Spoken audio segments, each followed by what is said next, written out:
चला तर मुलांनो, आजच्या लेक्चरमध्ये आपण व्याजाचा दर कसा काढतात ते बघा. चला, 5,000 रुपयांचे 3 वर्षाचे सरळ व्याज 1,500 रुपये होते, तर व्याजाचा दर किती?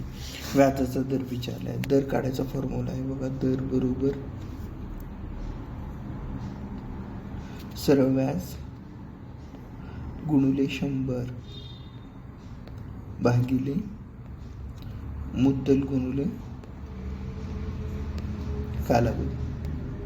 ओके, बघा ह्या क्वेश्चनमध्ये दिलेले 5,000 रुपयांचे सरळ व्याज 1500 दिलेलं आहे. मग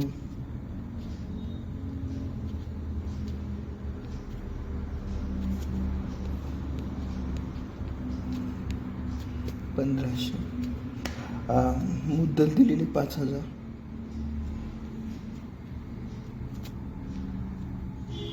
कालावधी दिलाय 3 वर्ष. तर बघा, ह्या शून्याला हा शून्य गेला, ह्या शून्याला हा शून्य गेला, ह्या शून्याला हा शून्य गेला. परत 5ने भाग जातो. 5 एके 5, 5 त्रिक 15 आणि हा 0 उरलेला, इथं 0.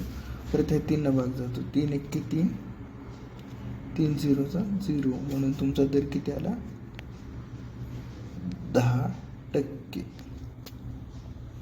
दर बरोबर. ओके.